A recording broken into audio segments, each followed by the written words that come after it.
want to talk to you about the military doctrine, the cyber warfare from a state and terrorist type perspective, the existential level of the threat, not harassment, not the kinds of thing that industries are used to dealing with, but the kinds of things that we worry about at the CIA and the Department of Defense, on the Congressional EMP Commission, or in my EMP Task Force. And I don't want the seminar on cyber to end today without drilling down a little more deeply into the two of the most interesting and relevant cyber incidents that have occurred in recently, which is the judgment by the U.S. intelligence community, that the Russians have tried to interfere in the elections by hacking the DNC. And second, by the recent hack on Dime that happened just on Friday, that was a nationwide effect. In fact, it was an international effect, and I think has a significance that hasn't been appreciated in the media, because we've been so focused on the presidential elections and other matters. But let me first address someone earlier in the presentation. I think it was one of the first presentations that asked some very important questions, that I would like to try to answer in my presentation now. One of those questions was, well, is cyber warfare a watershed kind of an event? What does it pertain to the future? Well, certainly in the views of our potential adversaries, it is. In General Slipchenko's book, No Contact Wars, Vladimir Slipchenko, it is indeed described as a revolution in military affairs. And this is taught in the General Staff Academy. And they're trained and exercised according to this, that this is a revolution in military affairs. In Xing Weiguan's Total Information Warfare, it's patterned after Slipchenko's book. And an Iranian military textbook as well, of recent publication that's taught in their military academies, is patterned after Slipchenko's book. We don't have a book from the North Koreans, but we see how they train and exercise, and it's patterned after Slipchenko's vision. Let's first start with this notion of the watershed. What kind of a watershed? What do they mean by a revolution in military affairs? Well, this builds on another Russian military textbook taught in the General Staff Academy called The History of Military Art, that describes a series of revolutions in military affairs that have determined the fate of mankind over history. In the view of the Russian General Staff, the history of man is a history of technological military breakthroughs that has enabled one civilization to replace another. And this book starts with the history of military art, starts with the Egyptians and Babylonians, and how the invention of the chariot and the discovery of mass agriculture was enabled the rise of the first empires, because city-states, the most powerful city-states, could put more men into the field and also support a society that could support and build chariots and maintain horses that enabled us to transition from disparate city-states into organized empires in the first Egyptian and Babylonian and the great early civilizations of Mesopotamia. Alexander the Great comes up with a spear, the sarissa, that's twice as long as his adversaries, and the Macedonian phalanx, which is a new way of warfare that nobody had ever thought before, coordinating it with mounted cavalry that enables him to conquer the most advanced of those early Mesopotamian civilizations, the Persians, and establish the Hellenic Age, which is really the foundations of our own Western civilization. Throughout, the Romans come along with their Roman legions, they build roads, they have the first mobile artillery and scorpions and catapults. Their new military technology enables them to conquer the Greeks and displace that civilization with theirs. It goes on down the road, the rise of walled cities that results with the collapse of the Roman Empire to the barbarians. The barbarians figure out, by the way, why does the Roman Empire collapse to the barbarians? They figure out that this complex society is very dependent on its roads and its aqueducts. And when the barbarians figure out by knocking down the aqueducts that provide water to Rome, Rome's population falls from almost 1 million people to 20,000 people in a generation, and the Roman Empire is gone. And also the banditry on the roads to interfere with the trade, so that complex critical infrastructures of that time, falls prey to a civilization, to societies. In fact, cultural anthropologists wouldn't dignify them by calling them civilizations, but cultures, that couldn't even read, technologically were greatly inferior to the Romans. And yet, by figuring out that their critical infrastructures were their Achilles heel, they plunged us into the Dark Ages, which lasted centuries. And the military technology that rose up then, walled cities, feudal castles, determined the kind of warfare, the kinds of societies that we lived in at that time. Very weak kings, strong baronies, and a situation that lasted a long time, where even political leaders, and civilization was so backward, we call them the Dark Ages because there's so few written records from that period. So few written records. A handful of writings. Even kings and nobles didn't know how to write. Only monks and highborn ladies knew how to read and write through that civilization that finally starts crawling out of the Dark Ages into the Middle Ages and Renaissance with the invention of gunpowder and the rise of professional armies that manages to assemble nation states.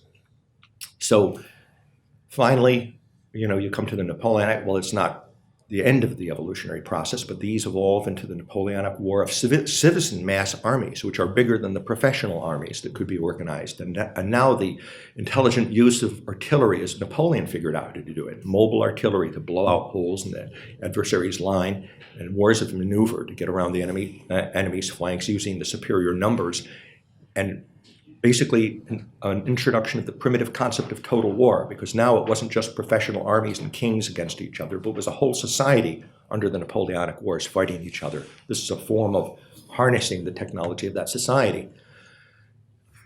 So the history of military art goes on into World War I, the first scientific war, where you've harnessed the industrial processes, chemical warfare, the machine gun, and barbed wire, which indeed ends up destroying Victorian civilization and is replaced with something else. And that something else becomes the rise of these terrible totalitarian states, Nazi Germany, fascist Italy, Imperial Japan, that are products of the destruction of that earlier civilization, basically. And they come up with a new way of warfare and nearly conquer the world with it, called the Blitzkrieg. In the case of the Germans, in the case of the Japanese, the concept of using aircraft carriers and air power, to eclipse the naval power of the time that we thought was the dominant way of fighting war. It restores mobility. Blitzkrieg restores mobility to the battlefield and enables a much smaller force to conquer other countries and a nation which economically is greatly inferior. That was Nazi Germany, greatly inferior to its rivals, comes within a small step of conquering the world. And the only reason it stopped is because the Allies figure out how to fight a better blitzkrieg on the deserts of North Africa, on the bloody battlefields of Eastern Europe. And it costs something like 30 million lives to stop them. This is the history of military art, and it ends with this particular book with the invention of nuclear weapons, which is in the history of military art, the final, and this was written during the period of the Soviet Union, standard textbook for the Russian general, what was then the Soviet General Staff, and then it's still taught today. The idea was nuclear weapons are the final revolution in warfare and are going to provide a technological instrument that will enable communism to triumph over capitalism worldwide, And the reason the book was called The History of Military Art was because up until that time, military thinking was an art form. It wasn't a science. But with the discovery of scientific socialism, military science really is a science. We could actually, according to Soviets that created this textbook, we could really scientifically predict and calculate, and wage and win a nuclear war against our adversaries and displace that civilization with a more successful one. Now, it didn't work out that way, fortunately. On the other side, we figured out a nuclear deterrence strategy. We managed to outlast the Soviet Union, so it collapsed of its own weight because of the inefficiencies of the socialist economy. And we achieved in that victory an unprecedented victory in history, probably the first time in history when two superpowers collided with each other, where victory was achieved peacefully. without a great conflagration. I, who worked at the CIA and the intelligence community, I don't know anybody who lived through that period who didn't think that the Cold War would end without a nuclear war. That the Soviet Union would go quietly into that dark night. So it's kind of a miracle that it worked out that way. But this book is still taught in the Russian General Staff Academy. This is how they see human history unfolding as the series of technological revolutions. But there's a new book, this book that I first alluded to. So they read the history of military art. Now the new book, there's this new chapter in warfare, Slivchenko's No Contact War. And this is a revolution in military affairs that is more dramatic and deeper and more profound than any that has preceded it before, because they see in cyber warfare a means of one civilization replacing another. So for the first time in history, it can be done by a weak state. Failed states can actually prevail over much more sophisticated societies. And indeed, non-state actors, even terrorists, could do it by means of this much more efficient way of fighting war. So that's what's at stake when they think about cyber warfare. It's the greatest watershed, to answer the question that had been asked at the beginning of this session, in military history, in the view of the Russians, the Chinese, the Iranians, and the North Koreans. We might think otherwise, but they think it is this watershed, and they're planning and training to fight future wars this way. Now, the other crucial message, if one remembers nothing else from what I have to say today, is the way they conceive of cyber warfare is very different from our conception. And it's vitally important that we understand what that difference is. They conceive of cyber warfare as being a lot more than what we call cyber. All through our discussions today, except for Ambassador Cooper's discussion early this morning, when we've talked about cyber security and the like, it's all in the context of hacking and computer viruses. Well, they see that as part of cyber warfare. But in addition to that, it includes physical sabotage using commando teams like went into the Metcalf transformer substation. It involves non-nuclear EMP weapons like radio frequency weapons. And it involves nuclear weapons or a nuclear weapon. Nuclear EMP attack is the ultimate cyber weapon in their doctrine, in all of their doctrine. They write it and they practice it that way. This is as important to understand as it was for the Western allies to understand in 1939 what the Blitzkrieg was, and they didn't, except for Winston Churchill and a handful of generals who surrounded him. We had no idea about the Nazi Blitzkrieg and how that new way of warfare was going to work, which is why we narrowly fell prey to it. If you look at our thinking, the Allied thinking, what Western leaders, most of them, 90% of them, were thinking how World War II would be fought in the beginning, it was going to be a replay of World War I. They had tanks, they had airplanes, all of them. Some of the French tanks were better than the German tanks.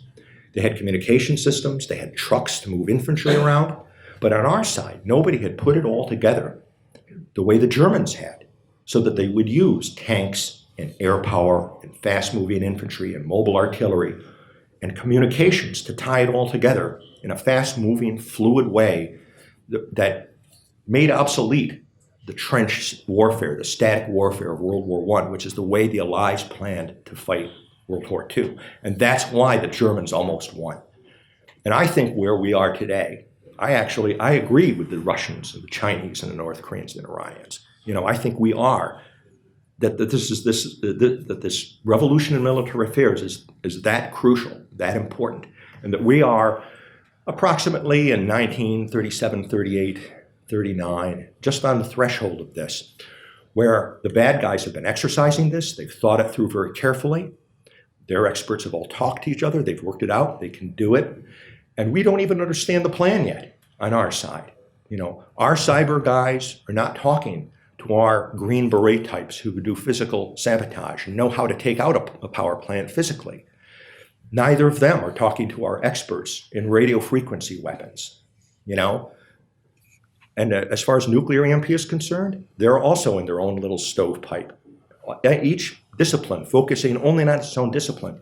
Just the way in 1938, 1939, if you talk to somebody, in America or in the British Armor Corps, the idea of, well, how are you going to use your tanks? Well, they were going to use their tanks, kind of like the cavalry. And they didn't even think about coordinating the tanks with it. They weren't talking to the people in the Air Force. They weren't talking with the people in the infantry about integrating these. Well, how about communication so that you can talk with the other branches? They didn't have them and hadn't even thought about it. Everybody was in their own stovepipe. And in fact, they even had a cavalry arm, in most of the Allied armies just before World War II. That's how backward they were. So the single most important message is, that we are on this threshold. There is this revolution in military affairs that's happened. The bad guys understand it, and we don't. We don't get it. Our cyber warfare doctrine and our cybersecurity doctrine has got to be structured to defeat and deter the enemy's doctrine. If it's not, then we're going to fail. Another question that had been asked by this intelligent gentleman who is still in the room early this morning is, if this is such a threat, why hasn't it happened yet? Why haven't we seen electric grids attacked? Well, actually, we have. If you think of it in terms of this form of warfare, where attacks on the electric grid, cyber warfare includes cyber and physical sabotage and radio frequency weapons. We actually have, in both by nation states and non-state actors. In 2013, it was almost Halloween in 2013. It was October 27th, I believe. The Knights Templars, which is a terrorist drug cartel in Mexico, used explosives to knock out power plants in Michoacan province in Mexico and put 500,000 people into the dark in Mexico, just across our southern border, so that they could go into towns and villages and drag leaders out, and publicly assassinate them, execute people who are opposed to the drug trade. Now, if the Knights Templars, who are relative Neanderthals compared to Al-Qaeda or ISIS or North Korea, if unsophisticated actors like this have figured out that the electric grid is a major societal vulnerability, what have these other bad guys got in store for us? Well, we saw some of that in 2014. In 2014, when ISIS was taking over Syria and the world's focus was on northern Syria, Al-Qaeda in the Arabian Peninsula used explosives to black out the entire grid of Yemen. That's 18 cities and 23 million people, an entire nation state blacked out, and an important U.S. ally. And shortly, as a consequence of the blackout, it was a contributing factor to the destabilization of that government, so that it ceased to be a U.S. ally. It was basically taken over by the Houthis, which is a terror group friendly to Iran. And so Yemen went from being in our orbit to being in the bad guys' orbit, in significant part because of this blackout that was inflicted on Yemen. In 2015, January 2015, the 25th of January, as a matter of fact, 80% of the Pakistani electric grid was blacked out by an attack by the Taliban. Pakistan's a nuclear weapons state. That was a temporary blackout, but could that have been practiced to maybe get their hands on a Pakistani nuclear weapon so they could do something more ambitious, like a nuclear EMP attack? In March of that year, Turkey was blacked out, allegedly by a cyber attack from Iran. We all know, one of the things that did get worldwide publicity was the Russian cyber attack on the Ukrainian electric grid that blacked out Western Ukraine and put hundreds of thousands of people into blackout. So it has happened. It has happened, and it has been done elsewhere in the world, and maybe in this country too. Maybe in the United States too. I don't know the situation in Canada, but I know the North American Electric Reliability Corporation is, to be polite, loath to report incidents, where blackouts might have been perpetrated by acts of terror or otherwise. And evidence of that is the Metcalf Transformer substation attack. They didn't want us to know about that. PG&E, which was the company, and NERC itself, did not report that attack, as they reported it as vandalism. They didn't want people to know that, hey, there was a serious apparent commando attack on the Metcalfe transformer substation. And even to this day, NERC will argue that, oh well, nobody knows for sure that that was practiced by terrorists, that was a professional operation. The U.S. Navy SEALs disagree. It was only because the U.S. Federal Energy Regulatory Commission brought in the U.S. Navy SEALs to look at how Metcalfe was attacked that they came to the judgment that this was a professional job equivalent to what the SEALs themselves would do. The bad guys knew all kinds of things, exactly where to shoot at the transformers, where an underground tunnel was, to move manhole cover and cut certain cables that needed to be cut so the police couldn't come in time. There were pre-surveyed firing positions. AK-47s were used, which is the favorite sidearm of terrorists in rogue states. And they managed to disappear into the night, less than just minutes after the police arrived on the scene. And we've not to this day, even with a huge dragnet by the FBI, been able to identify who did that. The U.S. Navy SEALs don't think it was vandals, and I think the testimony of how effective their escape was. NERC tries to give itself credit for Metcalfe by saying, well, they didn't black out the grid. Well, if it wasn't exercise, they weren't trying to. They were just trying to test the limits of what they could get away with. In military exercises, when you fly a bomber, for example, when the Russians fly a bomber, as they do now these days with a cruise missile near our airspace, they don't release the cruise missile and actually make a nuclear attack. They want to see how far into our radar screens can we get. They want to see how we react to these things. That's what Metcalfe was about. That's what these other cyber attacks are about, that we don't get the significance of them, because we don't understand their plan. These attacks, for example, that are escalating, where they break into our information systems, the Chinese, and steal information on 50 million federal employees, where they actually break in to the White House and the DoD communication systems and stop them for a while so that they can't do work. We treat this like these are unconnected acts of random harassment that don't make any sense. They make tremendous sense. They're just like those bombers that test our radar screens to see how we react, okay? They want to see, and then not only how we're reacting immediately, but what do we do afterwards? After a president or someone from the Department of Defense pontificates that they're not going to get away with this is intolerable, and we make a lot of noise about it. What do we then actually do? Nothing. And that doing nothing sends a very loud, clear message to them.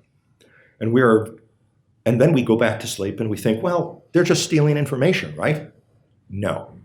In their scheme of things, let's talk about the blitzkrieg, because I think this is a good metaphor for understanding the adversary's way of cyber warfare, what they have in mind for us. In the blitzkrieg, there was a motorcycle corps that would range out in front of the armored divisions and probe for weaknesses in the enemy lines.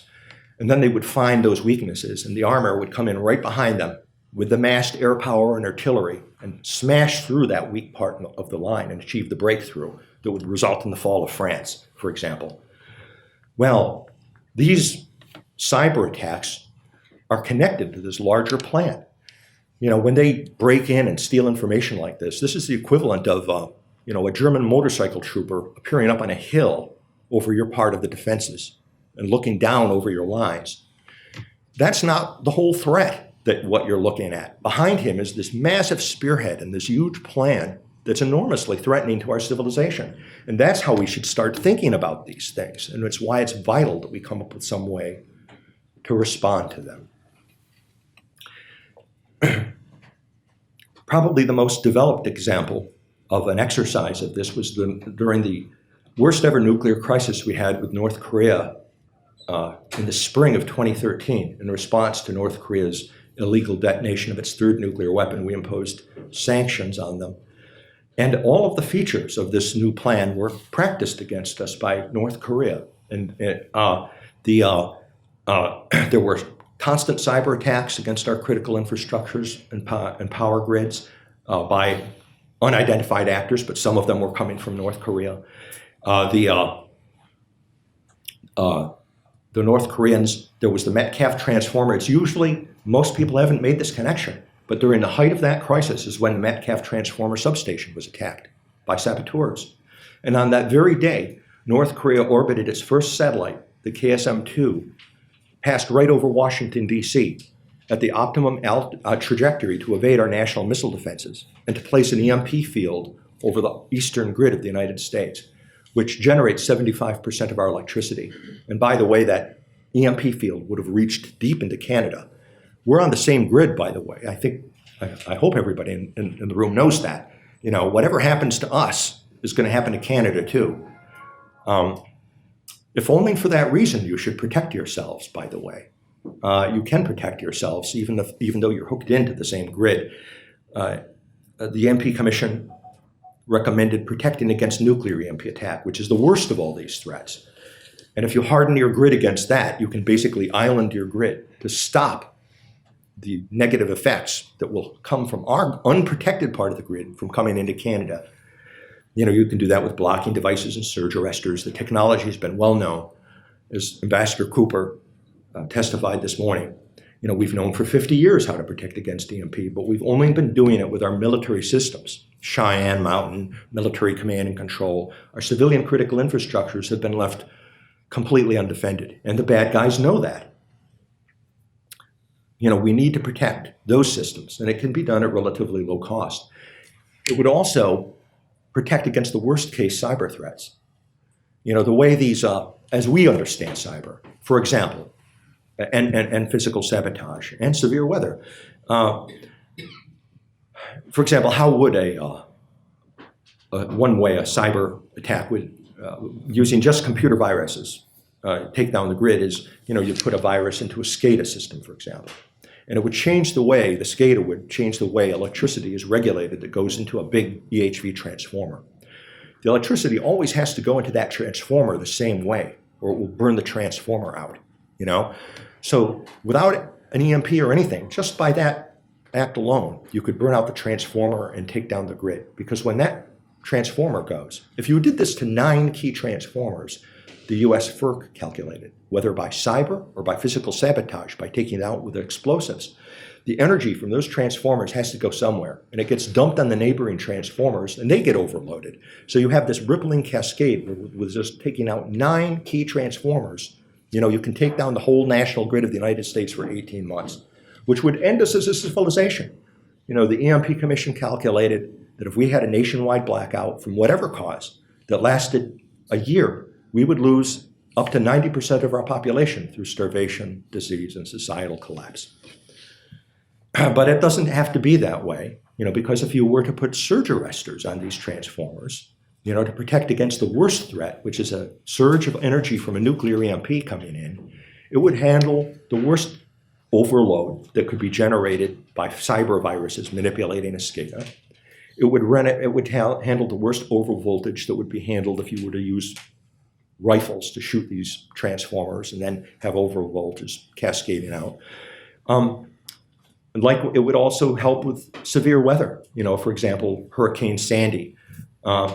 You know, how did there's a great, you can actually look it up, exploding transformers, Hurricane Sandy. People didn't even know what was happening. In New Jersey, somebody took their cell phone camera and took photographs of these brilliant blue, very dramatic explosions happening all around them from New Jersey, and people were oohing and aahing because they didn't know what was going on in the middle of Hurricane Sandy. And what was happening is the high power lines got knocked down. The energy has to go somewhere. And it comes back as an overvoltage that blows up the transformers because there's no surge arrestor on them. Now, if you put a surge arrestor on those transformers, it would deal with all of this. So it would help with the worst case, nuclear EMP or geomagnetic storm, radio frequency weapons, you know, severe weather, and the worst case kinds of cyber attacks. It's not going to solve, you know, the kinds of most of the things we've been talking about today, which is where they break in to gather information or hack into the DNC. But the kinds of threats that we are most concerned about on our EMP task force, the kinds of threats that could kill millions of people, you know, that we would finally be able to take off the table in this way. So we don't understand the threat as it would really unfold. And unfortunately, only a handful of people are even talking about the solution to this threat to credibly defend and hopefully deter it from happening. in the first place. And so that is the most important message, that I have in my part of the briefing. Now, I'd like to talk about the two other issues that I had raised, because it just seemed it would be criminal to have a cybersecurity conference and not talk about the alleged Russian hack of the DNC emails a little bit, and then this event that happened on Friday that's extremely significant. Let me talk about I guess I'll do them in chronological order, since that's how they happened. It's widely reported in the press now, and we were talking before about press credibility, and I think this is one of the reasons the press doesn't have any credibility with a lot of people. But PolitiFact, when Ms. Clinton in her third debate with Trump, basically asserted that we do know for a fact that for the highest levels of the Kremlin, and this is almost an exact quote, 17 intelligence agencies, concluded the highest levels of the Kremlin had in fact hacked the DNC DNC emails, which resulted in the WikiLeaks, for the purposes of affecting the U.S. presidential election. And PolitiFact reported that as true. True, period, without any question at all. Now, most of the people in this room are cyber experts. And, one of the things we know about cyber attacks is it's very difficult to attribute these attacks. It's one of the reasons they're so attractive, because you can do them anonymously. And we also know Russia is one of the most advanced countries in the world for doing cyber warfare. Does it seem plausible that Russia wouldn't be able to keep its fingerprints off of such a sensitive operation as hacking the DNC? It doesn't seem so to me. I was eager to read the report from the Director of National Intelligence, General James Clapper. It was the statement was she refers to it as a report. In fact, it was a statement, and you can actually Google it. It's a statement by Clapper and the Department of Homeland Security. Clapper is the Director of National Intelligence, who heads our national intelligence agencies, on the cyber hack of the elections. The report is 15 sentences long. The part of the report that's relevant to the DNC is 4 sentences long, and it offers no facts at all to back up the idea that we know for sure the Russians did it. Now, NBC News heroically threw itself into the information breach. Another unbiased, objective part of the media that, appears determined to get Hillary Clinton elected, so determined that it wants to fill in the blanks for the Director of National Intelligence. So they got a team of cyber experts and published an article that had a headline, Why Cybersecurity Experts Know that Russia Hacked the DNC.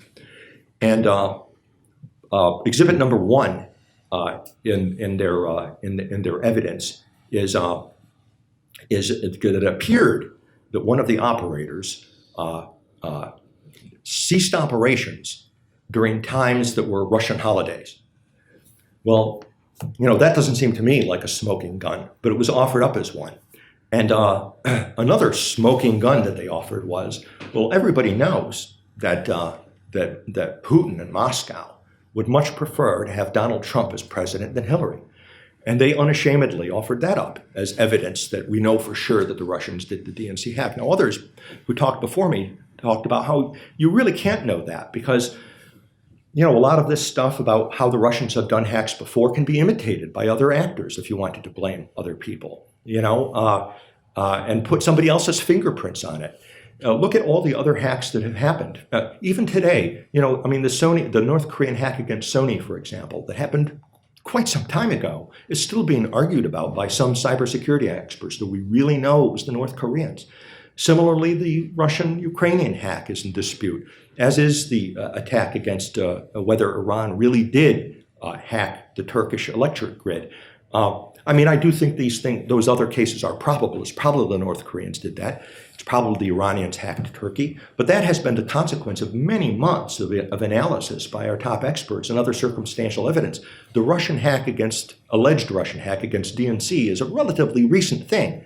And so for the DNI now to come out with such a firm assessment with no evidence offered looks, to be polite, suspicious. Clapper of the DNI also has a history of bending intelligence to support whatever the administration's agenda is. You know, for example, the DNI has put out an intelligence assessment now that says, you know, global climate change really is for real. And, you know, and the administration is absolutely right about all that. And for evidence, they cite the most extreme green activists working for the United Nations on this. Not an independent assessment, hardly an objective independent assessment. When North Korea was threatening to make nuclear missile strikes, am I going over my time? Oh, I am? Oh, gee, it's already 45 minutes. Gee, all right, sorry. Let me cut to the other one then. Suffice it to say that Clapper particularly, the Director of National Intelligence, has got a long history of being in the tank for the Obama administration on a lot of political issues. And this is actually more important than the presidential election, because we now have two institutions crucial to our national security, the FBI and the whole intelligence community under Clapper, whose objectivity and commitment to truth is at least in question, that they've been politicized. You know, we've never had a situation like that before. And I would say that's even more important than who gets elected president, that you can't trust, you know, the word of your own intelligence community or the commitment of the FBI to justice. Now, the other one, let's just briefly, and then I'll get off my soapbox. I can't believe that 45 minutes already elapsed. The DIN hack. I'm just surprised at how little attention has been paid to this, because I think this is a really significant escalation in the cyber threat. You know, up until this point, most of the attacks have been focused on breaking into our information systems and collecting information. But here, you know, they transitioned to blocking business operations, shutting it down, so businesses actually had to close their doors. Now, it was just temporary, it was just for a day, but it actually interfered with the economy. You know, economic losses resulted. People couldn't do their work. This is a difference in kind from the past kinds of cyber attacks, and it affected the entire nation. Plus, it had international implications. I see it again as an escalation of the threat. And to tie it back into I also find it very interesting that it comes close on the heels of threats by candidate Clinton and President Obama to retaliate against Russia for hacking into the DNC. They've been very loud and vociferous about drawing a line in the sand, all right? About, you know, thou shalt not hack the DNC, we're gonna get you for doing that, we will retaliate, and then suddenly this happens. Have you noticed how there have not been a chorus of voices raised from the White House saying, you see, the Russians did it, even though the Russians are one of the suspects? Why is that? Because they don't wanna, just before the elections, have Moscow crossing their cyber line in the sand and be humiliated and being exposed that there's nothing that they're gonna do, that they're gonna accept this latest humiliation because it could have crucial consequences in terms of the outcome of the election. I find their silence to be very interesting when they've been so vociferous about the DNC thing, and yet Russia is actually considered one of the suspects in terms of the Dyn hack. So that's where we are. That's the nature of the threat. You know, and God help us in terms of the political leadership, whoever wins, you know, whether we're going to have the wisdom to be able to cope with this. Well, thank you so much for hearing me out. I regret that I didn't leave enough time for questions.